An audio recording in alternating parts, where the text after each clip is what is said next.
Great afternoon, everyone. It's a sunny Saturday. Blessed Saturday to everyone. And we are back again. And this is Coach Cafe.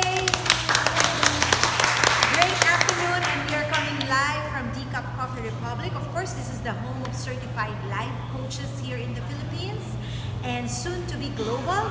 We are located at the second floor of Pioneer Street Market, also known as PSM, inside HMR parking compound. This is along Reliance Street from the city of Mandaluyong and just across TV5. You are joining us for our weekly Coach Cafe live via Facebook, and that is of course in Life Coach Philippines.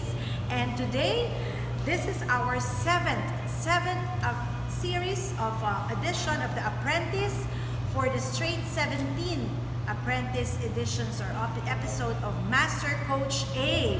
Here in D-Cup Coffee, of course, it's Coach Cafe. Once again, I'm your host, Coach Allan, and I'm privileged, honored to be given this opportunity to host this, of course, this Coach Cafe series. And also, I'm a life coach certified by the Life Coach Training Institute that is based in Dallas, Texas, USA. And the Institute is providing intensive face-to-face training. And of course, this Life Coach certification program is in the Philippines being handled by Master Coach A as a program facilitator. Coach A is also the global partner for international expansion of the Institute. And so if you are interested, those who are watching us, our subscribers, followers, everyone who wants to understand what is life coaching, how can you help yourself be the best version, and of course, transcend love, lead love, and of course, be a global transformers like us, visit Life Coach Philippines Facebook account and also get to know more about the program details. You can get in touch with Coach Rizel. That's Coach Rizel, and her number, the number to dial is or to message is 0917-586-1661. That's again 0917-586-1661 to speak with Coach Rizel for more information about life coaching. And of course, visit us here in D-Cup Coffee Republic. We have life coaches available to help you, support you, and of course, help you understand yourself better. All right? There you go. And of course, this afternoon, napaka-special po ng ating puso sa puso conversation with our apprentice. It is so very special. I'm honored and I humble myself to be beside this young man. Am I right? Without further ado, but of course, it would not be possible without mentioning his credentials, his great good credentials that is God-driven. All right? So first, of course, this apprentice beside me is our seventh apprentice of Master Coach A. He is the senior pastor of Matthew 5:16 Ministries. He is 38 years old and he graduated a bachelor's secondary education major in English in National Teacher College. He has two boys. That's right. Yeah, he has two cute and bubbly boys. He's married to Coach Denise Gutierrez, Balang, and of course his interests and hobbies includes cooking, wristwatch, collection, and automobiles as well. Just recently, last August 15, he was featured in Euro TV by Happiness Guru, hosted by Mr. Jimmy Beleza, where there he really testified and shared to everyone that he surrendered his life to God when he felt the emptiness in life.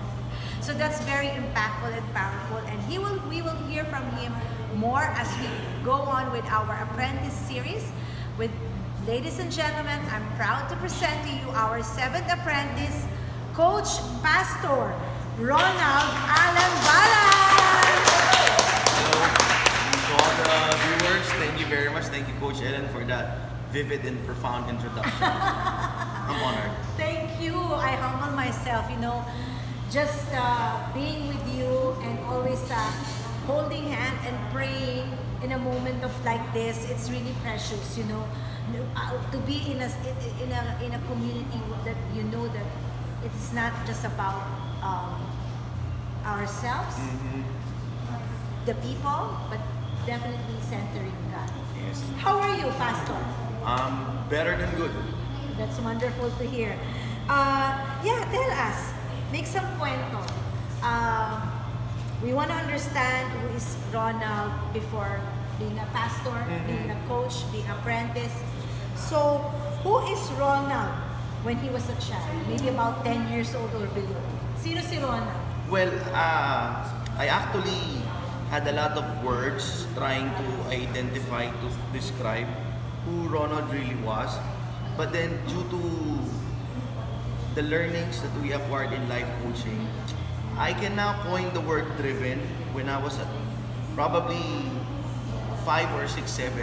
Na it's really not to brag, but I know from that moment, I know I am driven. I was driven to prove something. Can I say it on air? Yes, go ahead, sure. But I was driven to prove to myself that I'm a man. It's not that I'm confused with my sexuality, but at a very young age, I was driven to get that kind of satisfaction na lalaki ako. Okay. Lalaki ako and... Still at 10, Ronald. I mean, bata ka as pa. well as, I think grade 1, na parang... so I set some parameters na pag nakuha ko yun. So that what drives me. So you have like a tick mark or a check mark na, eto, I have proven that I'm a man? Yes. But of course, because I was young, dumb, and stupid, sorry for the word, so... But that's the reality. That's where we learn from it, right? So I thought I was driven to the right things. No. I'm driving through the right path to prove my manhood. But the things that I'm using towards that are not that good. Oh, I see. Can you give some example? Like let's say sa murang edad at batang naglalaro ng 10 years old. Ano yung example? For example, kasi coach ganito, no? Akala ko, I feel the manhood kapag nag-aaral ako mabuti. So that was the nice part. Simply because my mom and my father always tell me, mag-aaral ka mabuti. Exactly. Kasi we were raised in a culture that education is the prime factor for you to be successful. It's still true right now, but meron nang nadagdag. Actually, Coach Pastor, karamihan naman talaga, yan naman talaga ang sinasabi ng ating mga magulang at tama naman talaga yun. Tama naman. So, I really studied. So, kinder, nursery, grade 1, grade 2, nasa honor ako. But then, something still missing. So, I shifted from bullying. Oh. So, I shifted from injecting fear and being feared at. Akala. Yun na yung manhood sa'yo at that time. Yeah, yung bata ka. and it felt good. I was really satisfied. So, I stayed there for a very long time. Wow. So from there, so medyo hindi ko na priority yung pag-aaral, but I still passed. And then, being feared at, nagbubully, that's why at a very young age, I was kicked out from different schools. It's a hard lesson learned, I suppose, from your parents and yourself as well. Well, for them, they thought that I messed up, but deep inside, this is the path that I believe will let me feel that I'm a man. Exactly. Yes, sige. Nalagdagan yun. Kasi, when you go and chase girls, yan eh. so, look, I'm not handsome, I know that, but I believe I can talk. And I use that God-given ability to lure, to use it in a not so good So, pinagsabay ko yun. Bully, being feared at, and then of course, surrounded with women. Women, yeah, sige. Okay. But it's not right. Yes, exactly. Yun yung maganda dito eh. Here in Coach Cafe, our one-on-one, puso-sa-puso conversation with our apprentice, you'll really get to hear the rawness, the vulnerability of our life coaches, our apprentice. Unadulterated. Yes. Everything that being shared, the authenticity is there so that for us to learn, relearn, and unlearn. That's the beauty about it. So those who are watching us, feel free to like, share, comment. If you have any questions, please pop it in. Give us your comments, and of course, we'll be more than happy to answer all your questions related to life coaching, to life, being apprentice, how you can get to know further yourself, your connection with God, your transformation and evolution as a better person. Coach Pastor is the right person here who can help you and of course provide you with better answers, and most of the time I suppose it's going to be biblical. And that's how we are going to do All right. it. All right? So once again, those who are watching us and following us in our Facebook page, Life Coach Philippines, D Cup Coffee Republic is located in the second floor of Pioneer Street Market, also known as PSM, inside HMR parking compound, and that is along Reliance Street from the city of Mandaluyong and just across TV5. Please feel free to visit us anytime at your convenience. Live coaches are available that you can talk to them, and if there's something that you want to understand about your life, there's some questions that you're doubting or anything, they'll be available to support and assist you. So yun, ang ganda ng kwento. Habang bumibig ka ng kape at ang mga nanonood sa atin nag-enjoy ng kanilang lunch, I'm having my water here. Paano naman? Sino naman si Ronald nung medyo naging teens na to? Medyo nasa 18 na. Medyo binata na. Ganun pa rin ba yung dynamics mo na meron ka pa rin set margin na kailangan yung pagiging manhood? Kwentuhan mo kami. Yeah, sabi mo ako, dinagdagan ko ng so I believe during that time, I know I'm a leader. Okay. I really know that I'm a leader. So besides from injecting fear and being feared at sa pambubuli, so At the wrong way, At the wrong way. Yeah, it's not good. Yes. It's a wrong way. It's my twisted mind before.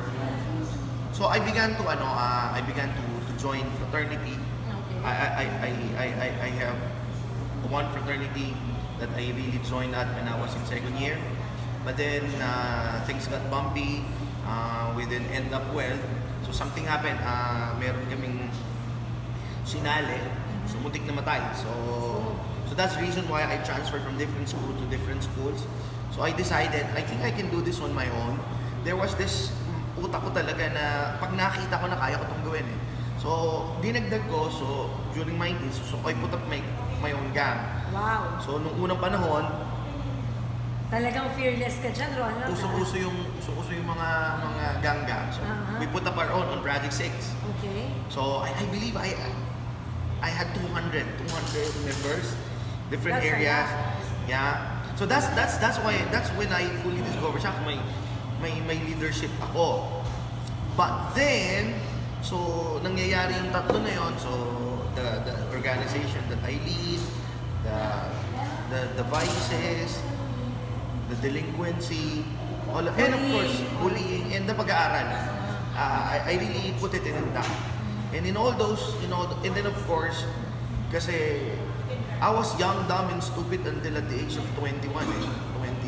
So, nagkatrabaho na rin ako noon.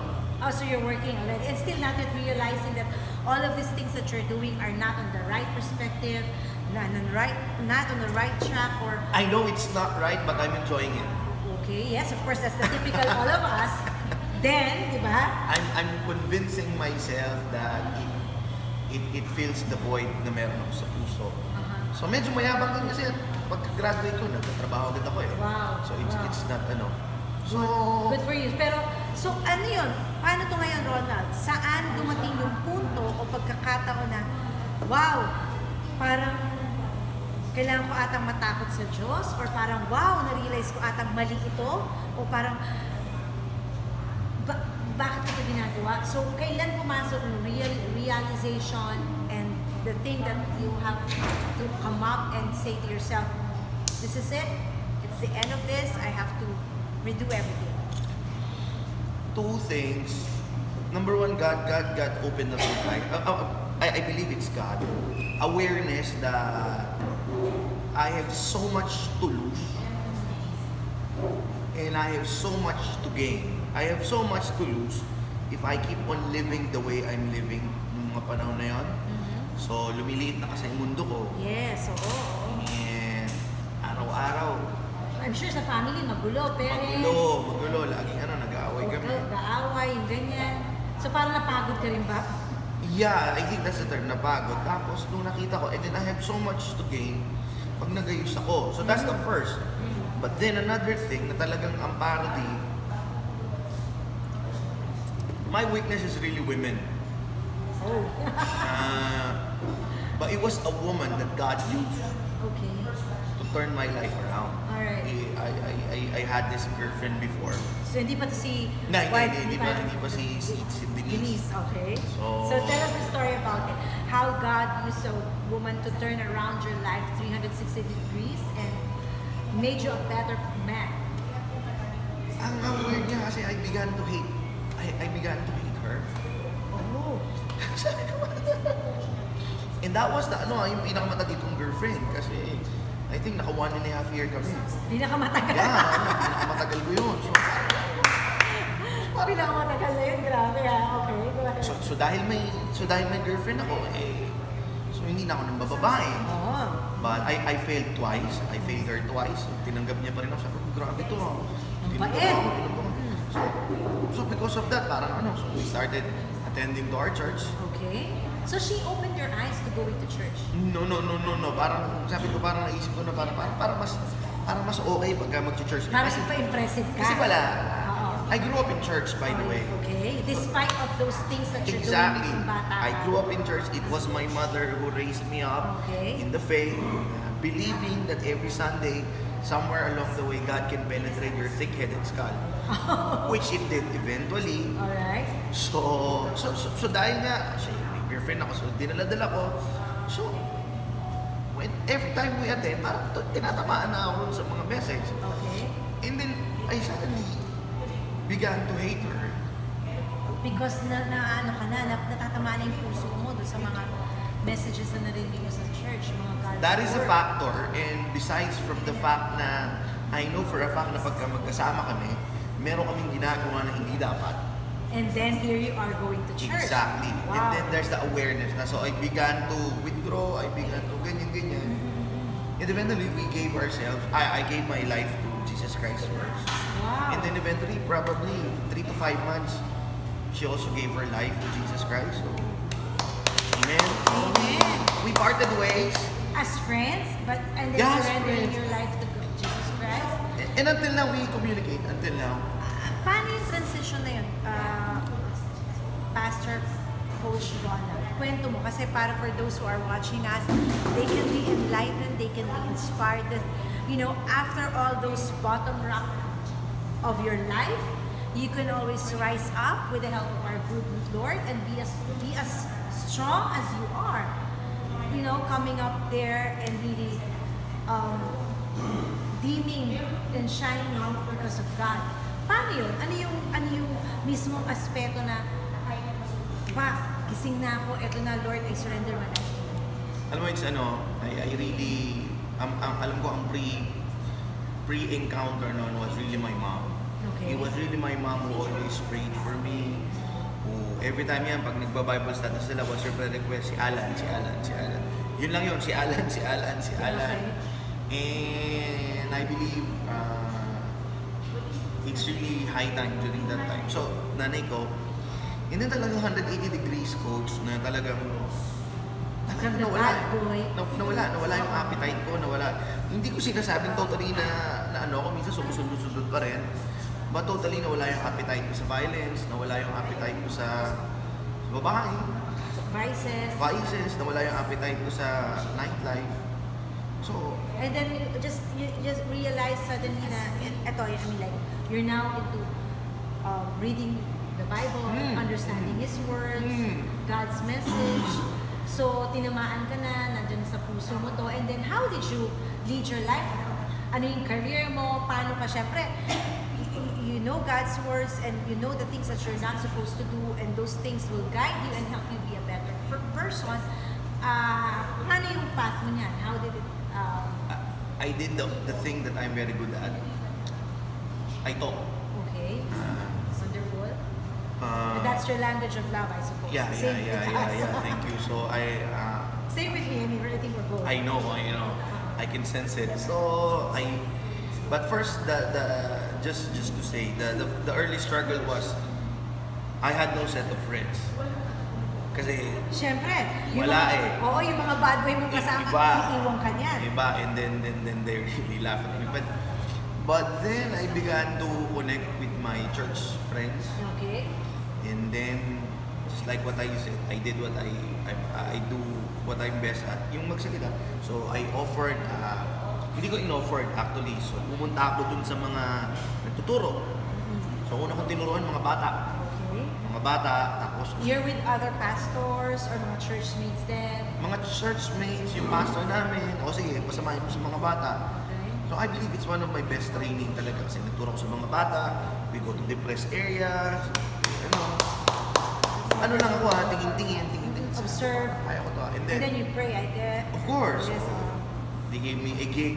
Sige, ikaw na magturo. So, I'm happy at that. And then sabi na, sige, that's good. And then, dahil nga, I started teaching my same age, and then older than me.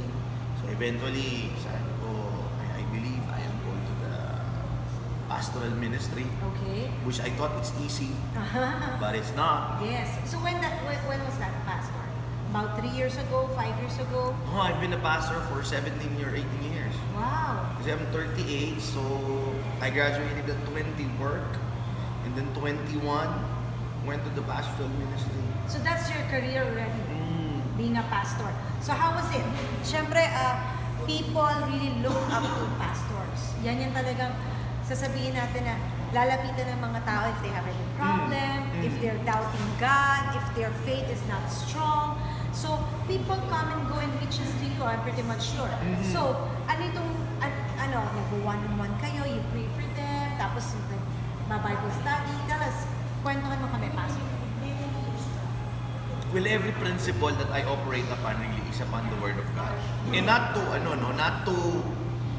not to belittle every known principle that's scattered all throughout the world. If you will look carefully, every leadership principle, every values, all of them are noted in the Bible. So because I'm a pastor, if people come to me and ask for advice, because that was I really base it on the Bible principle because it works. Yes, definitely. So that's it, Coach. And then, until such time, so it's 17 years until you have your own ministry, which is Matthew 5:16 ministry. I would just like to read this because in the Bible, Matthew 5:16 says, "In the same way, let your light shine before others or before men, so that they may see your good deeds or good works, and give glory to the Father who is in heaven." Yes. Praise God, wonderful. Thank you. So, ano ang sa puso mo, hindi mo na to come up or to grow this ministry of Matthew 5:16 and then be the pastor and then lead people?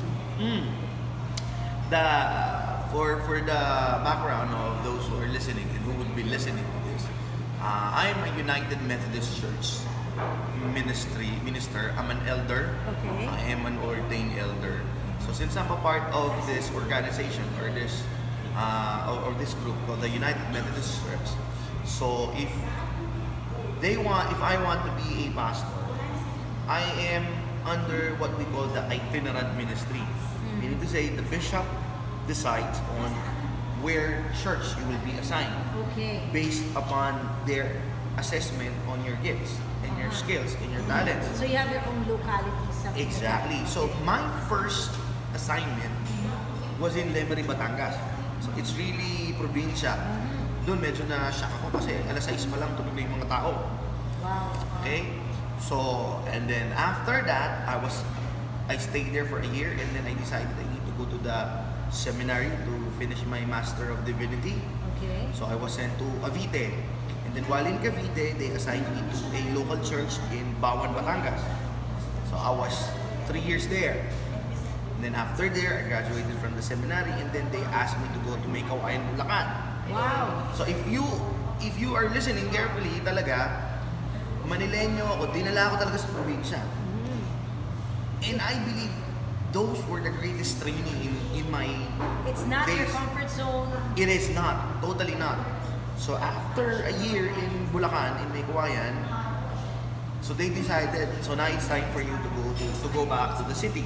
Okay. So I was assigned into the biggest church in the United Methodist Church in the Philippines. So I was their pastor for 3 years. I was the youth pastor. So for 3 years. And then after that, they decided you can now go on your own. So I was assigned in Parañaque for 2 years. Then it was during those times that I received the calling that you have to start your own. But you will not. Naramdaman mo yun sa puso mo. I know. Simply because coach kasi, gusto ko kasi kung saan mo ako dinala, dun ako. Yes, okay. So, I admire the itinerant ministry.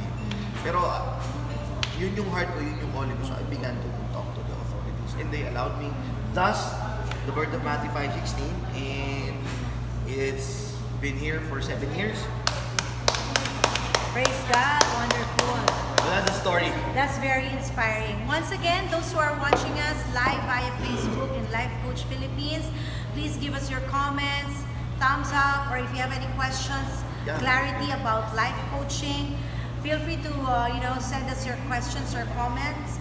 We are doing our Puso sa Puso conversation with Apprentice of Master Coach A. Ayan, going back, so nakita natin ang kagandahan ng pagiging pastor ni of course, si Pastor Coach Ronald at kung paano siya dinala ng ating Panginoon sa kanyang hindi magandang karanasan at ginagawa ng bata at napagbago siya.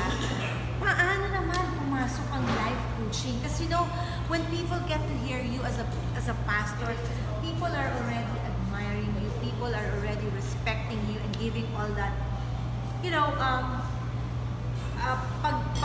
pagkilala or paggalang. So, paano pumasok dito ang pastor coaching, life coaching? I don't know, no? Kanina sabi ko, di ba, how are you? I'm better than good. Yes. Better than good. I got that from Zig Ziglar that when every time you will be asked, di ba, kamusta ka na? Okay lang, okay lang. Yeah. I learned it from his book, Better Than Good. Suddenly, it became a principle in my life na do not be satisfied with good, so better. So, I'm doing good when it comes to the pastoral ministry. But then I believe there is a better way to help people because that is really the heart. And the name of our church is Let Your Light Shine so that they may see your good works and glorify your Father in heaven. And for me, good works there is helping people discovering their path towards the path that God wants you to do. Wow. So, may mga it works, then mayroong mga hindi. Then I read this book, The Next Generation Leader from Andy Stanley, very good author and very good pastor of one of the biggest churches in America. He mentioned there the 5 C's and the other C, the one C is coach. Okay. So when I read that, when I was, I think binata pa ako, sabi ko, shucks, saan ba makakahanap ng coach? Saan ba makakahanap ng mundo? And then, I read Jim Collins' Good to Great. Ang sabi talaga, coaches optimize. So, I just uttered the prayer, sana matutunan ko yung coaching or life coaching. Yes. And that's the beauty of God. You thought that you already forgot what you prayed for, but to Him, it's not. It's there, and He will give it to the perfect timing. In His perfect timing. And I had to tell you this, for those of you who have prayer requests, and it seems that God is not quiet. There's a big difference from an absent God, from a quiet God. He's not absent, He's just quiet. And when the time comes, the reason why, this is me by experience, the reason why it is not being given to us kasi sometimes we're not yet ready talaga, Yes. or we will mess it up. So, here comes open mic. Every Friday, they have an open mic here. Yes, here in the Cup Coffee Republic, Yes. just mentioned that Every Friday. para po sa mga katulad kong performers Exactly. at hindi singers, you can jam here in the Cup Coffee Republic and showcase your talent, your performing. In that venue, Cup allowed me to come here because Okay. one of my disciples will be playing Alright. pobre. Ah. So ngayon, So nung pumunta ako, nakita ko, sabi ko, ito yung hinahanap ko. Wow. This is what I've been Answered looking for. prayer. Yes, and there is this wonderful coach, Coach Phoebe, who talked me in about life coaching. So, next thing you know, a month Around after, was the Coach Phoebe. Oo, diba? matindi si Coach Phoebe. Kamukha ni nung Miss Universe. Aha, I agree. So, kumbaga, you come here to jam. Yeah. Because no. I need to support. Kasi you're performing I'm also. not. Your performance also, just like me. Yeah. So you're going to support one of your disciples who's going to sing and perform. Okay, here in the Coffee Republic on an open mic Friday. Yes. And then you saw Coach Phoebe, and then Coach Phoebe then informed you about life coaching. She educated me in 20 minutes. Wow. And I got it. And then, next thing you know, I was there sitting. I did not go life coaching one-on-one, and then master coaching was surprised. Why is there a pastor here? No, actually, why is there an actor here? I like the second one. I like the actor here. So, then you already jumped into certifying yourself, being educated, even if you know in yourself that you're already pastor, you're rich with education, biblical base, but you humble yourself, come in, be educated, be certified as a life coach. When was this? A year ago or August. August of? Yeah, August. 2018. 18, just last year. Oh, no, I'm sorry. September pala, September. September. So, I'm turning 1 year old. Wow, as a life coach. Oo nga, no, 1 year na pala. 1 year. A round of applause for Coach Pastor, di ba? 1 year, coach. 1 year as a coach. Ang galing. So with that, Yes. tell us your journey of being a coach for 1 year. Well, it really optimizes me. I thought. One thing that will be calibrated if you became a life coach is that the acne syndrome. Are you familiar with that, coach? Alam mo na yan syndrome? Yes, at saka yung mapagpayo. Exactly. Diba? Si mapagpayo, diba? Kasi I mean, for those who are watching us, you'll really get to understand and know life coaching. That is not really advising. Exactly. It's Exactly. not at all. Go ahead. Share us your journey. It really optimizes and it really calibrates a lot. And then I see the effect because I married it into my church. Okay. So I really struggled from shifting from advising, consulting, and mentoring to coaching, because in coaching it's really one thing that I love about coaching. It's not crippling, it's empowering. Interpersonal. And lagi ko itong sinasabi, before every time I talk to a person, and even every time I talk to a lot of people in a crowd, for me, the win is when a person cries. Yes. Probably if I hit an emotion or something like Red that. flag. Red flag, something like that. But right now, for me, the greatest win is when a person cry and say, I now know what to do. Because that came from him. And I didn't have a problem because coaching is really biblical. It It's is. biblical. Because Jesus Christ himself is Exactly. coaching Just like what I've disciples. said, every principle, it's based in the Bible. Wonderful. Amen. Wonderful. Those who are watching us, feel free to comment if you have any questions or any thing that you would like to clarify. Send us your message and comment. And of course, Pastor Coach Ronald Hill will be more than happy to enlighten you. Of course, guide you as well. Let's have, before we have some a little game, educational game. Sure. What is your platform then now, after being 1 year of being a life coach? What is your platform as a life coach? Men. Those men. Anong gusto mo mangyari sa mga kalalakihan natin? I want them to be, no. I desire them to live the way God designed them to be. When it comes to the young people, I want them to live a life that is creating a positive tint in the surroundings. And for the married ones, especially those who are married to a highly successful woman, I am married to a highly successful woman. And Hello, Coach Denise.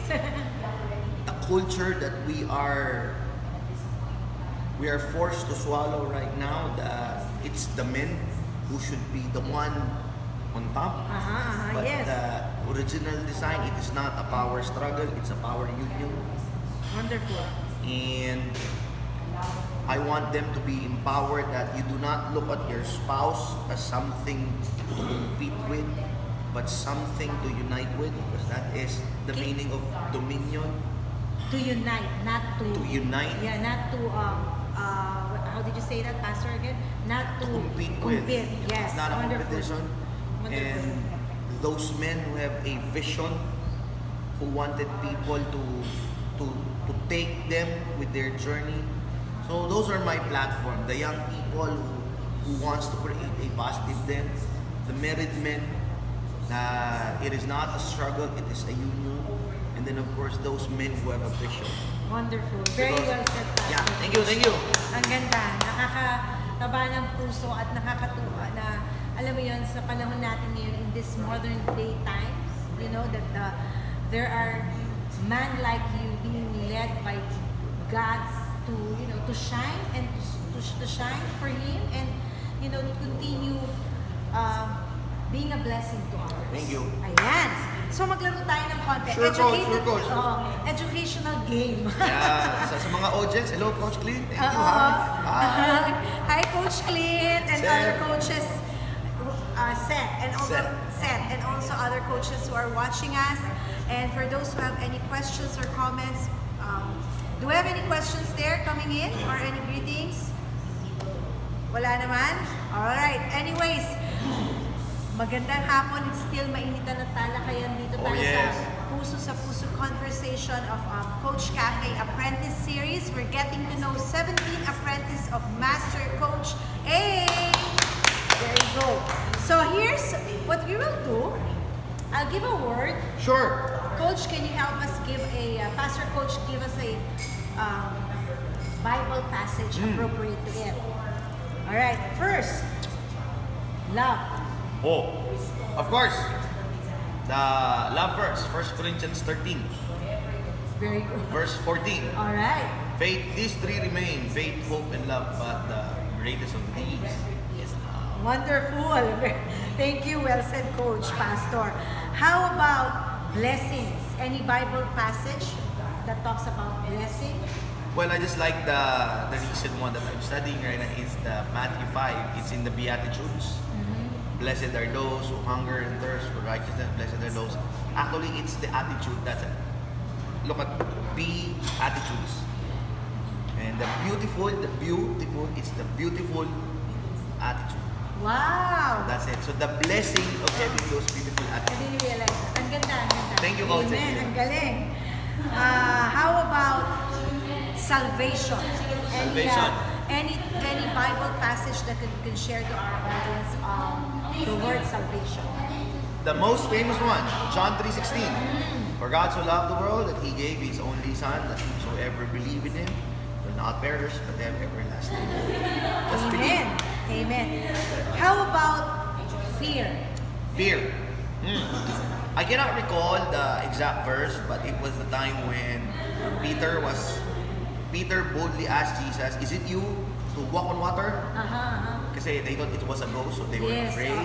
But then when they realized, oh no, it's me. So Peter cannot see Jesus Christ, but then he can hear. Yes. So sabi niya, if it's you, ask me to come there. Sige, punta ako. So Peter walked. But then he began to hear storms, and the waves. He began to drown. And then he said, "Save me," and then Jesus came. And then sabi ni God, "Why did you doubt? I'm afraid of the waves in the sea." So that is fear can literally drown you from the seas that you are walking in. Wonderful. Thank you for that sharing, Coach Pastor. How about emptiness? Any Bible passage or a story that talks about emptiness? Genesis chapter 1 verse 1. In the beginning, the earth was void, shapeless, Yes. formless, full of water, and ang ganda nito. And the Spirit of God is hovering around there. So anong implication nun, Coach? God is so good in Amen. emptiness. Yes. What do I mean by that? sometimes we judge you cannot do something with my emptiness. But the original, since the beginning, earth is empty and God maneuvers there. And after 6 days, it became a masterpiece. Grabe, sobrang enlightening and at the same time uplifting because these are all God's message and God's word and you're here to share it with everyone. Thank you so much. We are blessed. How about worry? Worry. Same, Matthew 6:30. Do not worry about the basic house, Yes, food, shelter, food. and then there was this proper. The promise there is that are you not more than worth it from those things? So that's why. Wonderful. Coach Pastor, if there's any biblical character na pwede mong sabihin tumatayo o nagsisignify kay Ronald, sinong character? Wow! Pag sinabi ko, kailangan ko paliwanag, ha? Yes, of course. May oras pa ba tayo? Yes, we still have Sige, time. sige, We still sige. have time. I believe it's Elijah. And this is Elijah was the prophet of God Okay. who was assigned na you just point back people to God. Point back people to God. Yun yung ginawa kay Elijah. I called you, well, that's basically the job of the prophet. You point back people to God. And eventually he was good. He was very good at it. Victory upon victory upon victory.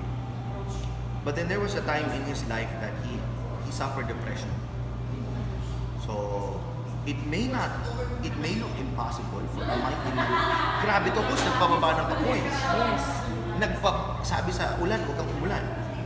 Tapos nung sabi ng ulan, sige, pababain mo na yun. Bumuhay ng patay. He was so very good at it. Victory upon victory upon victory. But then he suffered depression and became suicidal. Hindi pa ako nakaisip ng mag-suicide. But there was a lot of times in my life that I'm depressed. That you're doubting yourself. Exactly. And you know what happened? And this is where I would like to come in as a life coach and as a pastor. His depression comes after a lot of victories. Most of the time, we prepare for the battles. Yes. And that is where we coach people. You prepare for the battle. But nobody prepared Elijah after the battle. What would be the scenario? After the victory. Yes. So after the victory, there was a problem that he was not prepared for. He ran away, he was so anxious, he sat on the wilderness and he said, kill me now, I am no better than my ancestor. And it was then at that point, that's why I can relate, because there were a lot of victories in my life before, and I was not prepared for that. Here comes the failure that I was not prepared for. Yes. Suddenly, I found myself doubting my calling. I found myself, iba na lang. And that is where the time, that's why, Elijah. Wow. Very well said. Mamaya, doon ko na ito-close kay Elijah. Mamaya.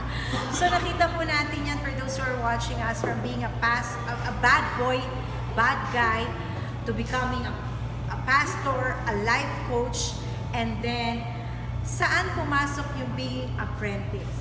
Oh. So, how did it happen? How did you became to know Master Coach A is looking for an apprentice? And what is apprenticeship to you? Isa-isahin natin. We have some friends here. Joy, a friend of mine who's a blogger and host. Hello, Joy. Hello, Sit Joy. down Hello, and Joy. thank you for watching us. Hello. Is that Baybayin? Yeah. Baybayin. The t-shirt? Yeah. Yeah, Baybayin. Yes, hello, Joy. Thank you, thank you. So, yeah, share to us, paano pumasok ang pagiging apprentice? Nung nalaman mong Master Coach A, the institution of Life Coach Training Institute is looking for apprentice, Master Coach A open it to everyone. What struck you and how did it happen? Well, the desire to learn more, and because I know it's effective, life coaching is it really optimizes. That's the word that I'm using. Kasi effective, it's overrated. It really optimizes me, my ministry, my relationship with my wife. And I always learn in the hard way that I do not know everything and I need people to help me to do that. So when Coach A, suddenly I have this program called the Apprentice, and the word itself, Apprentice. I will be mold into the mold that she's been mold to. Yes. And I like that mold. Hindi ka ba nagkaroon ng takot ng konti na, teka lang, kaka-pressure to pastor, tapos life coach, tapos apprentice pa. Well, my desire for learning overshadow my fear. So, Diba? the fear is there, but my desire to learn more overshadows it.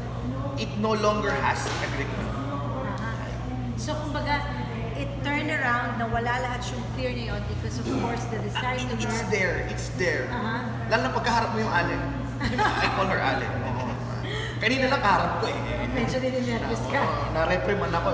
Sorry po.